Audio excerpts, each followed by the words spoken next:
आप सभी को जय मसीह की होली जीसस मिशन चर्च रविवार की प्रार्थना सभा में आप सभी का स्वागत करता है। हम प्रभु की स्तुति करते हैं जो उसने हमें आज का ये दिन दिया है। प्रियो, हम धन्यवाद भी करते हैं प्रभु का जो ऑनलाइन के माध्यम से हम आप सभी से जुड़ पाते हैं। हमारी यही प्रार्थना है कि प्रभु में आप बढ़े और आत्मिक उन्नति करें। प्रियो, यदि आप चाहते हैं कि हमारी टीम के लोग आपके लिए प्रार्थना करें तो आप इस वीडियो में दिए गए नंबर पर व्हाट्सएप के माध्यम से आप अपने प्रार्थना निवेदन को भेज सकते हैं। आइए हम सभी लोग वचन में जाएंगे। हम निकालेंगे भजन संहिता की पुस्तक, उसके 19 अध्याय और उसके 1 से लेकर 6 पद को आज पढ़ेंगे। भजन संहिता 19 अध्याय जिसका शीर्षक है सृष्टि में परमेश्वर की महिमा। आकाश परमेश्वर की महिमा का वर्णन कर रहा है और आकाश मंडल उसकी हस्तकला को प्रकट कर रहा है। दिन से दिन बातें करता है और रात को रात ज्ञान सिखाती है। ना तो कोई बोली है और ना कोई भाषा जहां उसका शब्द सुनाई नहीं देता है। उनका स्वर सारी पृथ्वी पर गूंज गया है और उनके वचन जगत की छोर तक पहुंच गए हैं।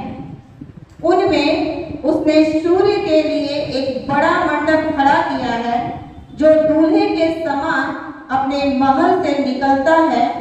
वह शूरवीर के समान अपनी दौड़ दौड़ने में हर्षित होता है। वह आकाश के एक सिरे से निकलता है और वह उसके दूसरे सिरे तक चक्कर मारता है और उसकी गर्मी सबको पहुंचती है। परमेश्वर का वचन पढ़े और सुने जाने पर परमेश्वर आप सभी को आशीष दे। प्रियो, सच में हम अपने सृष्टिकर्ता की सृष्टि की रचना को जब हम देखते हैं तो सच में हमारा जीवन उसकी गवाही दे पाता है। ये सारी सृष्टि जो उसने एक एक रचना की है वो सब कुछ परमेश्वर की गवाही को देता है और उसकी सबसे बड़ी गवाही हमारी ये सृष्टि और हम स्वयं हैं। आइए हम सभी लोग प्रार्थना में जाएंगे। मैं रेवरेंड सुदीप महापात्रा जी से निवेदन करूंगी कि वो प्रार्थना में अगुवाई करेंगे। Praise the Lord, hallelujah. इसके पहले कि हम आज की प्रार्थना में जाएं, हम वचन में से देखेंगे। जो वचन हमें मिलता है वो है यहोशू की पुस्तक और उसका 1 अध्याय और उसकी 8 और 9 आयत। The book of Joshua, chapter 1, verses 8 and 9, जहाँ पे इस प्रकार लिखा हुआ है, व्यवस्था की ये पुस्तक तेरे चित्त से कभी ना उतरने पाए, इसी में दिन रात ध्यान किए रहना, इसलिए कि जो कुछ उसमें लिखा है उसके अनुसार करने की तू चौकसी करे, क्योंकि ऐसा ही करने से तेरे सब काम सफल होंगे और तू प्रभावशाली होगा। क्या मैंने तुझे आज्ञा नहीं दी? हिया बांध कर दृढ़ हो जा, भय न खा और तेरा मन कच्चा ना हो, क्योंकि जहां जहां तू जाएगा वहां वहां तेरा परमेश्वर यहोवा तेरे संग रहेगा। आमीन। ये परमेश्वर का वचन है। परमेश्वर पे पढ़ेंगे और सुनेंगे वचन पर बहुत ऐसे आशीष दे। आइए हम सब अपने अपने जगहों में शांत होकर बैठेंगे, अपने आंखों को बंद करेंगे और अपने सरों को परमेश्वर की उपस्थिति में झुकाएंगे। आइए हम प्रार्थना करें।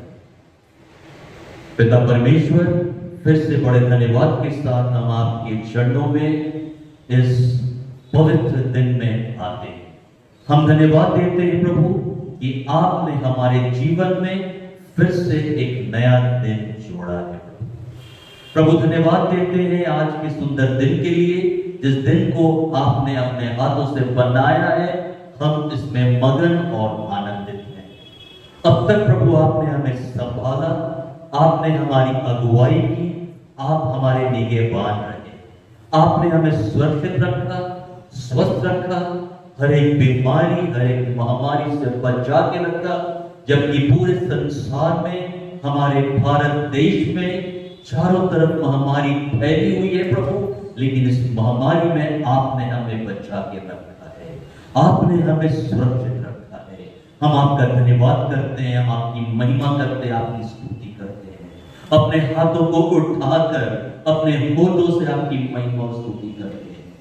ओ हालेलुया, प्रेज द लॉर्ड। हम धन्यवाद देते हैं आज के सुंदर वचन के लिए, जहां पे यीशु से प्रभु आप कहते हैं कि मूसा के बाद जिस तरह से मैं मूसा के साथ रहा, मैं तुम्हारे साथ भी यीशु रहूंगा, और तू जहां जहां जाएगा मैं तुम्हारे साथ जाऊंगा। लेकिन उसके लिए तुम्हें एक चीज करना है, वो ये है कि तुम मेरे व्यवस्था में निरंतर बने रहोगे।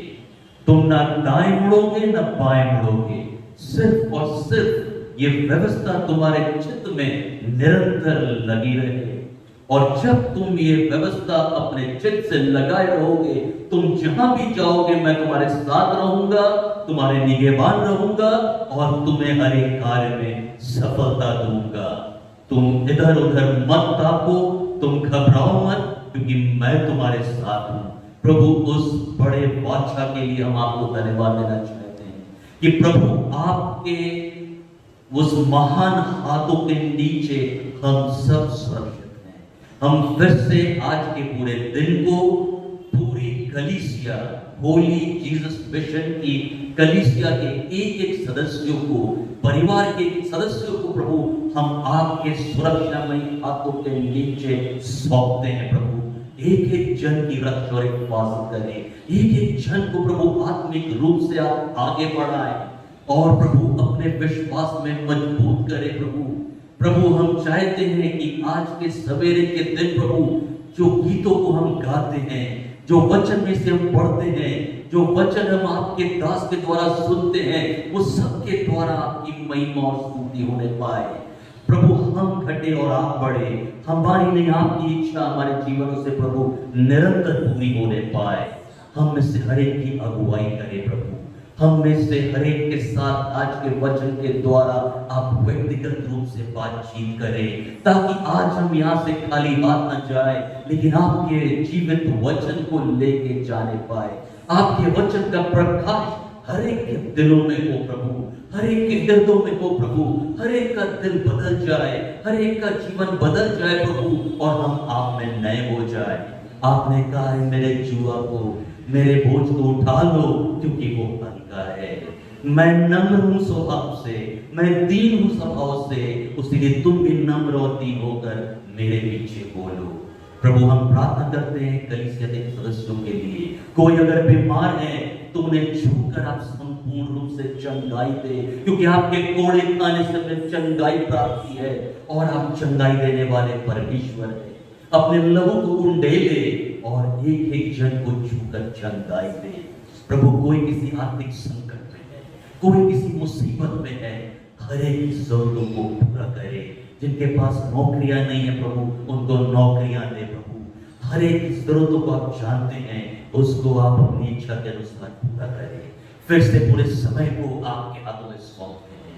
हम में से हर एक की अगुवाई करें, हम में से हर एक को सुनने वाले कान और ग्रहण करने वाले हृदय दे, ताकि जब हम यहाँ से जाते हैं हम आपके वचन को लेके जाने वाले बने। हर एक को आशीषित करे, शैतान अपने किसी भी कार्य में सफल ना होने पाए। उसके हर एक देखी अनदेखी चाल को हम आपके नाम से बांधते हैं और दूर करते हैं प्रभु। एक एक चीज आप अपने नियंत्रण में ले। हम और क्या मांगने के पहले की जरूरतों को आप पूरा करते हैं। हम सारा आदर, महिमा और सम्मान आपको देते हुए इस विनती को आपके इकलौते बेटे और हमारे उद्धारकर्ता जीवित यीशु के नाम से मांगते हैं, आमीन। हालेलुया। आइए हम सब मिलकर प्रभु की आराधना में चलेंगे, उसके नाम की महिमा करेंगे, उसके नाम की स्तुति करेंगे, क्योंकि वो अद्भुत परमेश्वर है, वो राजाओं का राजा, प्रभु का प्रभु।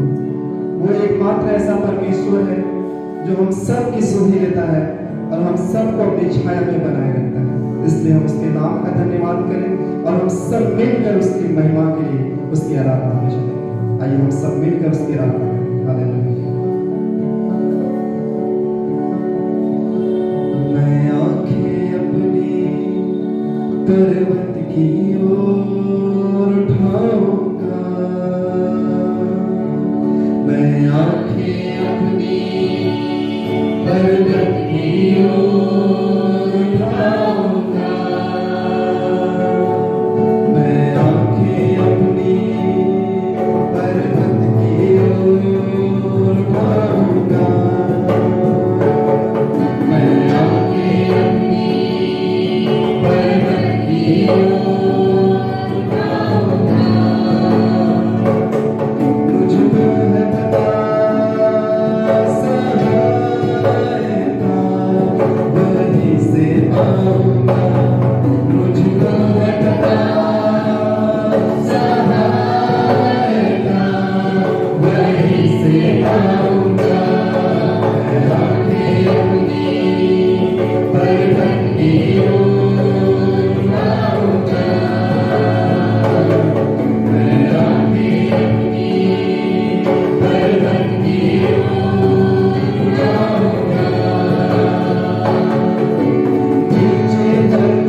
प्रभु यीशु मसीह के मीठे और मधुर नाम में आप सभी को जय मसीह की।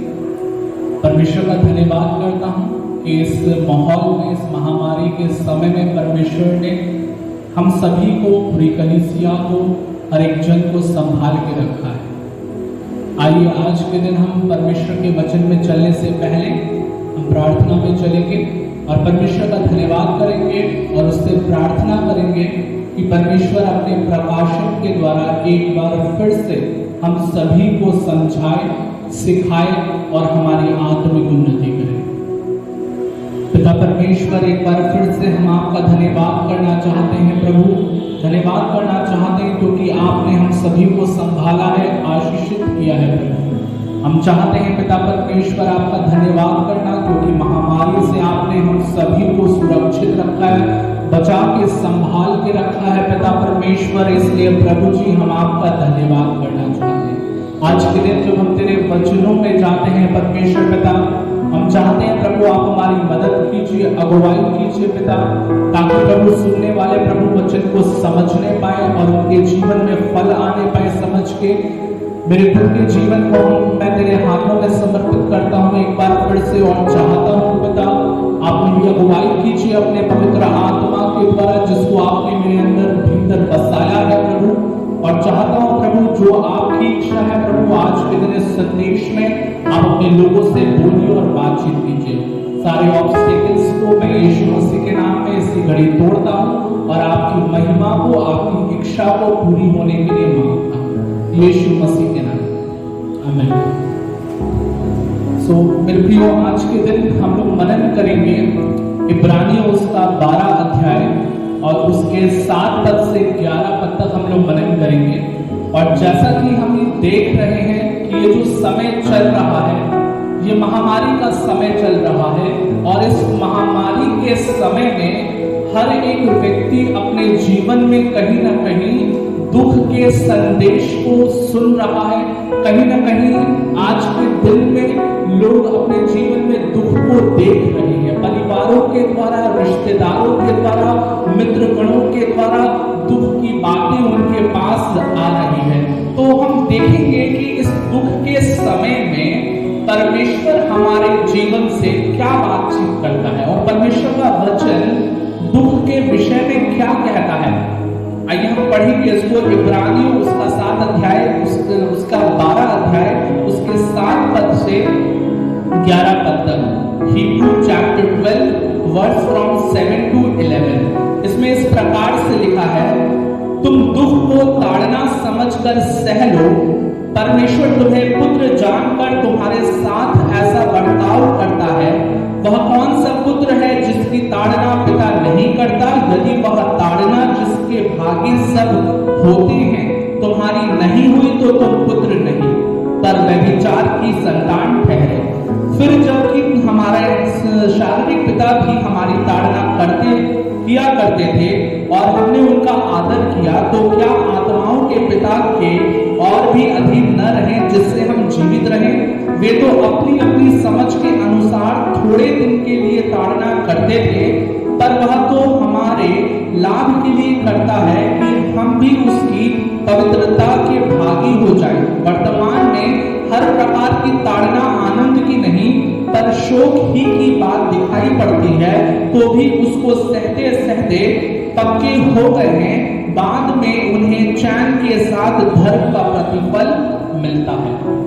इस पूरे पद में अगर हम देखें और अगर हम लोग मनन करें 7 पद में, तो लिखा है इसमें, तुम दुख को ताड़ना समझकर सह लो, परमेश्वर तुम्हें पुत्र जानकर तुम्हारे साथ ऐसा बर्ताव करता है। अर्थात आज के दिन में अगर हम इस बात को समझें तो परमेश्वर दुख के विषय में बातचीत कर रहा है। और हम सभी के जीवन में आज के दिन दुख है।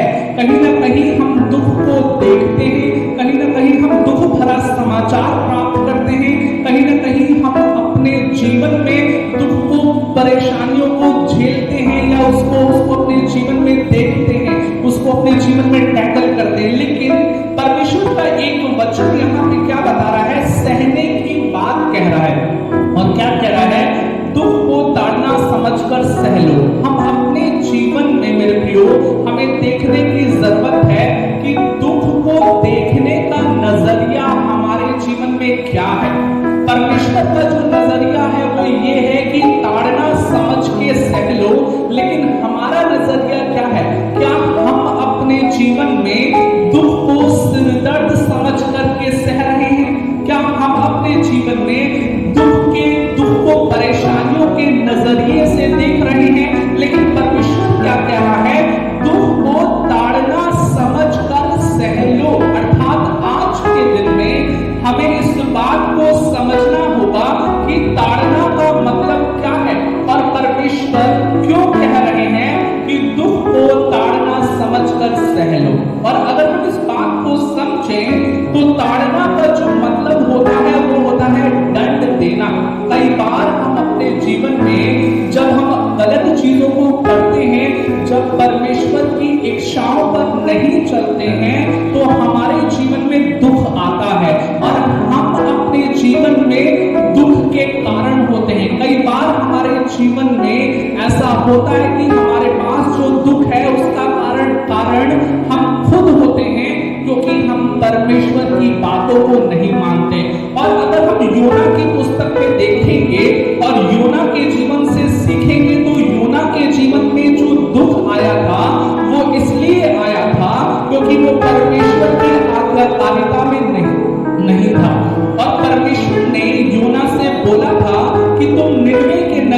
जाऊं, लेकिन वो निनवे नगर में न जाकर के वो तर्शीश की ओर अपने मार्गों में चलने लगा। सो मेरे प्रियो, कई बार जो होता है हमारे जीवन में दुख इसलिए भी आता है क्योंकि हम परमेश्वर की आज्ञा को नहीं समझते हैं और उसकी आज्ञा को जान करके भी अनसुना कर देते हैं। और इसीलिए क्या करता है परमेश्वर, हमें ताड़ना देता है। और ताड़ना इसलिए देता है क्योंकि वो हमें पुत्र मानता है। और इसमें लिखा भी है, परमेश्वर तुम्हें पुत्र जानकर तुम्हारे साथ ऐसा बर्ताव करता है। मेरे प्रियो, दुख देने का मतलब परमेश्वर ये नहीं मान रहा है इस वचन में कि आपको नष्ट कर दिया जाए, परंतु दुख एक माध्यम है मनुष्य के जीवन में परमेश्वर के करीब आने का और परमेश्वर के महत्व को समझने का। और अगर इस बात की और गहराई में हम लोग चले तो ताड़ना का जो मतलब होता है, कई बार यहाँ पे मैं आपको बताना चाहता हूँ, ताड़ना का जो मतलब होता है वो छुपी हुई बातों को समझाना। कई बार हम अपने जीवन में परमेश्वर की उन बातों को जो परमेश्वर हमारे जीवन में देखता है और वो हमसे छुपी हुई होती है और वो हमारे जीवन के लिए परमेश्वर की महिमा की नहीं होती है, उन बातों को समझाना चाहता है। कई बार हम अपने जीवन में जो चुनाव करते हैं, कई बार हम अपने जीवन में जो निर्णय लेते हैं, उसमें परमेश्वर ये चाहता है कि छुपी हुई जो बात है वो हम अपने जीवन में समझ लें ताकि हमारे जीवन में आत्मिक उन्नति हो। और इसीलिए परमेश्वर क्या करता है, मनुष्य की ताड़ना करता है ताकि वो परमेश्वर को समझे, उसकी आत्मिक उन्नति हो और वो परमेश्वर के करीब आए। और एक और मतलब जो ताड़ना का होता है वो होता है सुधार के उद्देश्य से सजा। परमेश्वर हमारे जीवन में जो ताड़ना देता है वो सुधार के लिए देता है। आज के दिन अगर हम अपने जीवन को देखें तो हमारे जीवन में कई ऐसी बातें हैं जो हम अपने रोजमर्रा की जिंदगी में करते हैं और वो जो बातें हमारे जीवन में हैं वो लाभ की नहीं है। वो बातें जो हमारे जीवन में होती है वो महिमा की नहीं होती है। और इसीलिए कई बार परमेश्वर हमारे जीवन में ताड़ना को देता है, जिसकी वजह से हम परमेश्वर से प्रार्थना करके उन बातों को गहराई से समझ लें। मेरे प्रियो, हम में से किसी के जीवन को परमेश्वर दुख में नहीं रखना चाहता है, लेकिन वो परमेश्वर का स्वभाव है। जैसे एक पिता अपने पुत्र की ताड़ना करता है, एक पिता अपने पुत्र को डांट के समझाता है, एक पिता अपने पुत्र को प्रशिक्षण देने के समय दुख देता है, ठीक उसी रीति से हमारा परमेश्वर भी हमें समझाना चाहता है।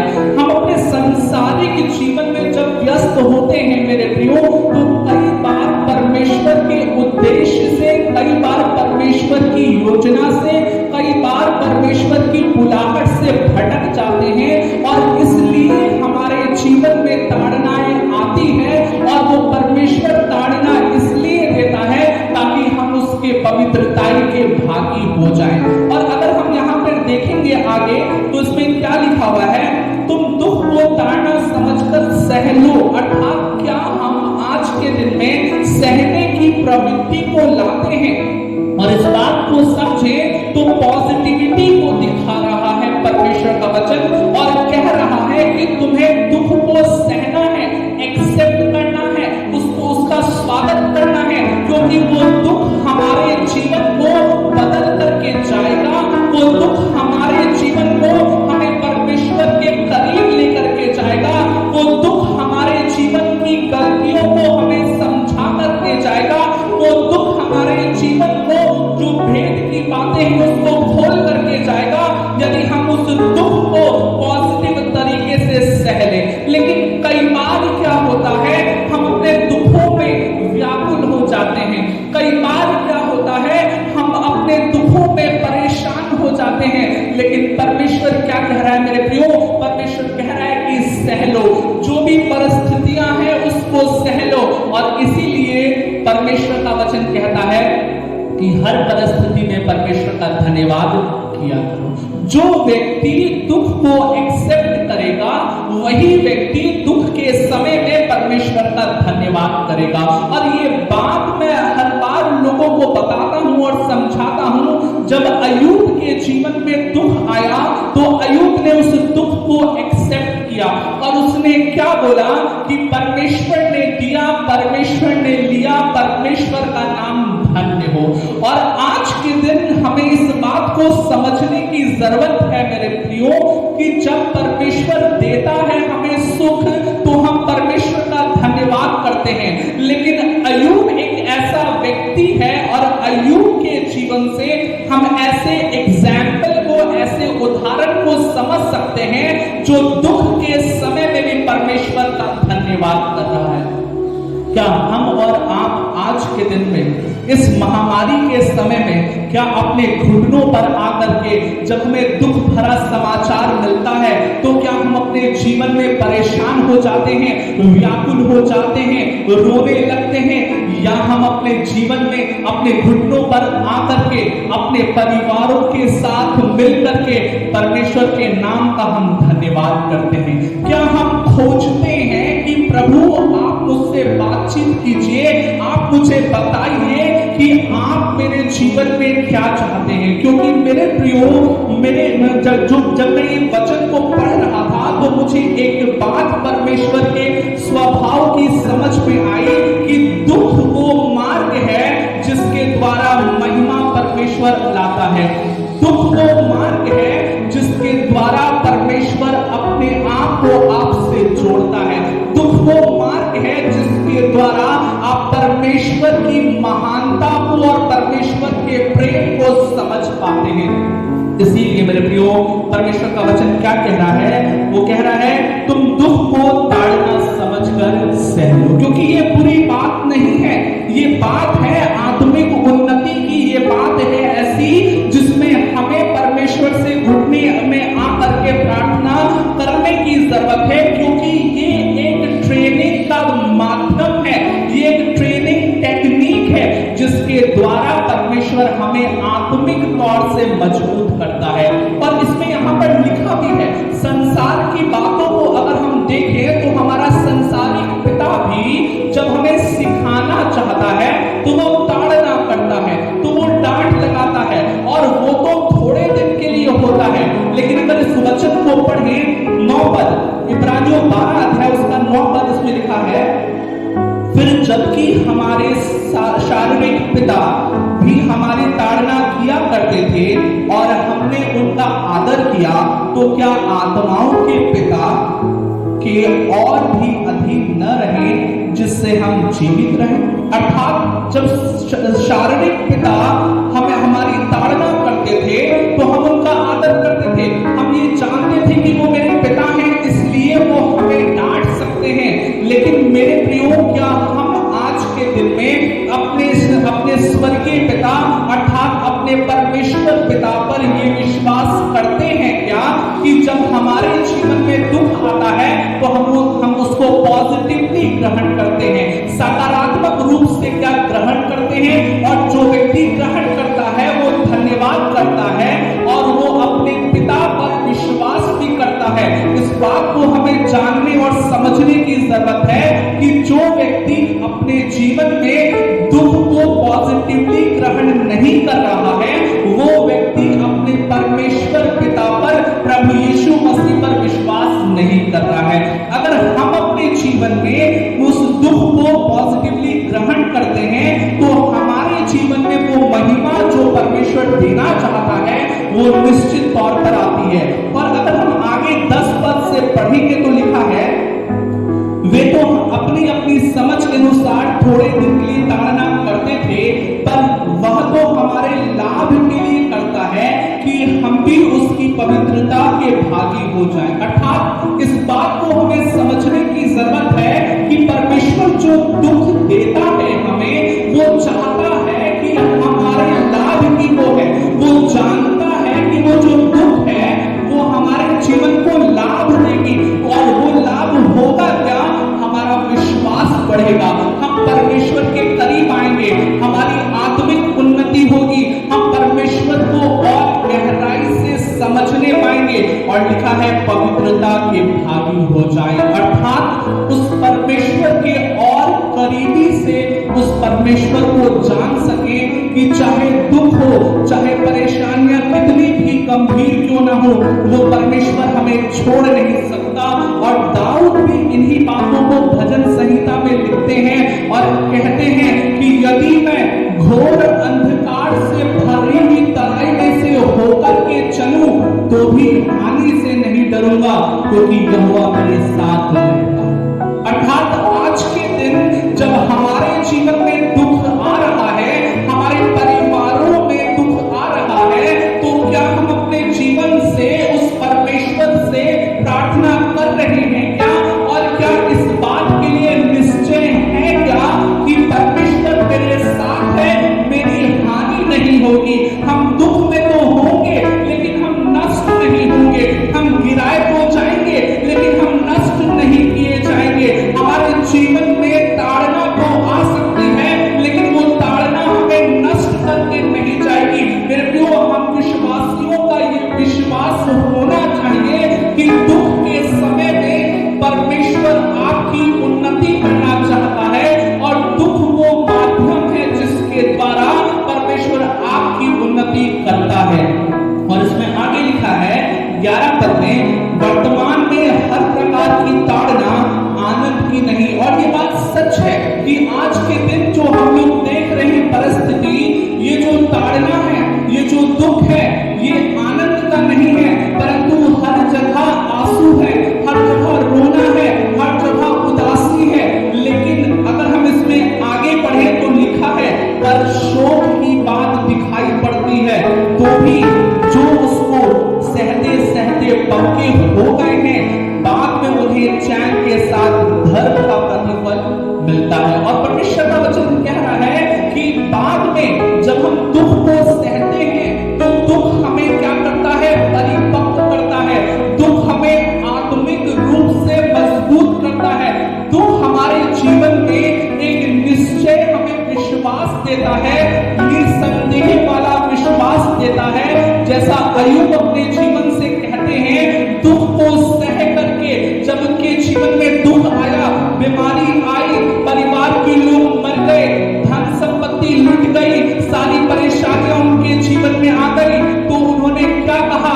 मुझे तो निश्चय है कि मेरा छुड़ाने वाला जीवित है। मेरे प्रियो, क्या हम आज के दिन में इस बात को समझ पा रहे हैं कि ये दुख की घड़ी मेरे जीवन में मुझे ये एहसास दिला रहा है क्या कि मेरा छुड़ाने वाला जीवित है? और उसी बात को यहाँ परमेश्वर का वचन कह रहा है, तो अभी जो उसको सहते सहते पक्के हो गए। अर्थात मैं कह सकता हूं कि दुख आपको परमेश्वर के साथ रिश्ते में और पक्का कर देता है, परमेश्वर के साथ विश्वास में, परमेश्वर पर विश्वास में और मजबूत कर देता है। और जैसा अय्यूब अपने पुस्तक में क्या लिखते हैं कि मुझे तो निश्चय है कि मेरा छुड़ाने वाला जीवित है। कहीं ना कहीं उनके जीवन में ये बात दुख के समय में एहसास हो गया कि मेरा परमेश्वर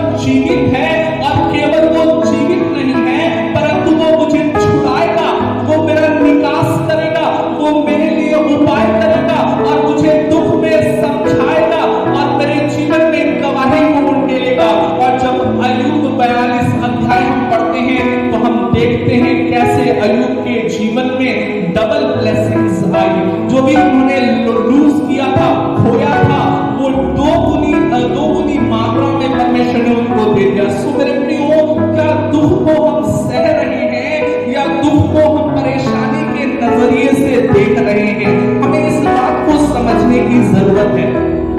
और एक बात और हमें जानने की जरूरत है कि जब हमारे जीवन में दुख आ रहा है तो हमें क्या करने की जरूरत है? जब हमारे जीवन में दुख है तो उस समय हमें क्या करने की जरूरत है? फिलिपियों 4 अध्याय उसके 6 पद और 7 पद को देखेंगे। इसमें लिखा है, फिलिपियों 4 अध्याय उसके 6 और 7 पद को देखेंगे। इसमें इस प्रकार से लिखा हुआ है, किसी भी बात की चिंता मत करो। परमेश्वर का वचन क्या कह रहा है? किसी भी बात की चिंता मत करो, परंतु हर एक बात में निवेदन, प्रार्थना और विनती के द्वारा धन्यवाद के साथ परमेश्वर के सम्मुख उपस्थित किए जाए। अर्थात हमें आज के दिन अपने जीवन में ये समझने की जरूरत है कि जब दुख आ रहा है तो हमें निवेदन करना है। जब आप परेशानी में हैं तो आपको प्रार्थनाएं करनी है। जब आप व्याकुल हैं तो आपको प्रार्थनाएं करना है। जब आप चिंता में हैं तो आपको प्रार्थना करना है। जब शोक में है तो आपको प्रार्थना करना है। अर्थात पौलुस इस पद से हम विश्वासियों को ये सिखाना चाहते हैं कि turn all your things into prayer. अपने जीवन की समस्त चिंताओं को प्रार्थना में तब्दील कर दो, बदल दो और इस हुनर को समझ लो कि तुम्हारे जीवन की हर बातें प्रार्थनाएं में बदल दी जाए और तुम चिंता मत करो। और इसीलिए वो क्या कह रहे हैं यहाँ पे छठे पद में, किसी भी बात की चिंता। अर्थात हमें इस बात को समझने की जरूरत है मेरे प्रियो कि जब आप दुखी हैं, जब आप परेशान हैं, जब आप बीमारी में हैं, जब आपकी जीवन की परिस्थितियां सही नहीं है तो आपको चिंता नहीं करना है परंतु प्रार्थना करना है। जब आपके जीवन में ताड़नाएं आ रही है तो चिंता नहीं करना है, प्रार्थना करना है। क्योंकि वचन कहता है जहां चिंता है वहां विश्वास नहीं है। इसीलिए यहाँ पौलुस इस बात को बता रहे हैं कि परंतु हर एक बात में, एक और दो बात में नहीं परंतु हर बात में। और जहां हर बात का ये शब्द आता है इसका मतलब होता है ऑल, सब, 100%। तो क्या हम अपने जीवन में 100% सारी बातों को प्रार्थनाओं में परमेश्वर की उपस्थिति में रख रहे हैं? हमारे जीवन में दो बातें हो सकती है मेरे प्रियो, या तो हम चिंताएं कर सकते हैं या तो हम प्रार्थनाएं कर सकते हैं। दोनों चीजें एक साथ नहीं हो सकती। और जब दोनों चीजें एक साथ होगी तो उस प्रार्थना में विश्वास नहीं होगा। मेरे प्रियो, आज के दिन में, और यहाँ पे लिखा हुआ है, परंतु हर एक बात में तुम्हारे निवेदन, प्रार्थना और विनती के द्वारा धन्यवाद के साथ परमेश्वर के सम्मुख उपस्थित किए जाए। और केवल प्रार्थना ना हो परंतु प्रार्थना के साथ धन्यवाद भी दो। और उस प्रार्थना में परमेश्वर से पूछो कि परमेश्वर मुझे बताइए, मुझे समझाइए, मेरी समझ को खोलिए कि आपकी इच्छा मेरे जीवन में क्या है और वो कौन सी बातें हैं जो आप मेरे जीवन में सुधार करना चाहते हैं। वो कौन सी ऐसी छुपी हुई बातें हैं जो आप मुझे समझाना चाहते हैं। और इस प्रकार हमें प्रार्थना करने की जरूरत है। और 7वां पद लिखा है, तब परमेश्वर की शांति जो सारी समझ से परे है तुम्हारे हृदय और तुम्हारे विचारों को मसीह यीशु में सुरक्षित रखेगी। और जब हम प्रार्थना करेंगे तो हमारे जीवन में शांति आएगी और वो शांति ऐसी होगी जो हमारे जीवन में हमें दुख को सहने के लिए मदद करेगी। मेरे प्रियो, जब दुख आता है तो हम हर प्रकार से चिंतित हो जाते हैं, लेकिन वो परमेश्वर की शांति है जो हमारे दुखों को, हमारी चिंताओं को पूरी तरीके से मिटा सकती है। और हमें इस बात को समझने की जरूरत है कि क्या हम प्रार्थनाओं में अपने जीवन में हैं या नहीं है। और इब्रानियों 12 अध्याय और उसके 12 पद को भी अगर हम देखेंगे तो उसमें यही लिखा है, इसलिए ढीले हाथों और निर्बल घुटनों को सीधा करो। अर्थात हमें अपने हाथों को पर्वत की ओर उठाने की जरूरत है, अपनी आंखों को पर्वत की ओर उठाने की जरूरत है और परमेश्वर से ये कहने की जरूरत है कि मुझे परमेश्वर ये पता है कि मुझे सहायता तेरी ओर से ही मिलता है। जैसा भजनकार लिखते हैं कि मैं अपनी आंखों को पर्वत की ओर उठाऊंगा क्योंकि मुझे सहायता वहीं से मिलती। मेरे प्रियो, क्या हम अपने जीवन में ऐसा कर रहे हैं? क्या अपने दुख के समय में उस परमेश्वर के दरवाजे को खटखटा रहे हैं और बोल रहे हैं क्या कि प्रभु आप मुझे बताइए कि आपकी क्या इच्छा है। क्या हम मांग रहे हैं परमेश्वर से? जैसा वचन कहता है, मांगो तो तुम्हें दिया जाएगा, खटखटाओ तो तुम्हारे लिए खोला जाएगा, और ढूंढो तो तुम पाओगे। और दुख एक ऐसी परिस्थिति है जिसमें मत्ती 7 अध्याय 7 पद को खटखटाने इस्तेमाल करने की सबसे परफेक्ट जगह है। और इस बात को मैं आपको और बताना चाहता हूं कि पहला कुरिन्थियों उसका 10 अध्याय उसके 13 पद में क्या लिखा है। परमेश्वर का एक स्वभाव है, हम निरंतर दुख के बारे में सुन तो रहे हैं, लेकिन परमेश्वर का एक स्वभाव है कि वो अपने किसी भी भक्त को, अपने किसी भी पुत्र को सहने से बाहर दुख नहीं देता। और इसीलिए 13 पद में लिखा है, पहला कुरिन्थियों 10 अध्याय 13 पद, तुम किसी ऐसी परीक्षा में नहीं पड़े जो मनुष्य के सहने से बाहर है। अर्थात परमेश्वर का वचन क्या कह रहा है? दुख तो है, सह लो, और मैं तुम्हें सहने के लिए इसलिए बता रहा हूं क्योंकि वो दुख तुम्हारे सहने से बाहर नहीं है।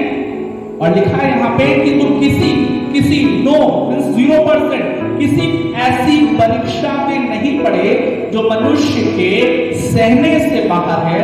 परमेश्वर सच्चा है और वह तुम्हें सामर्थ्य से बाहर परीक्षा में न पड़ने देगा, वरन परीक्षा के साथ निकास भी करेगा कि तुम सह सको। अर्थात हमें इस बात को समझने की जरूरत है कि परमेश्वर ओवरबर्डन नहीं देता। परमेश्वर हमें इतना दुख नहीं देगा जो मेरे सहने से बाहर होगा, और इतना ही देगा जो मुझे सिखा करके चला जाए।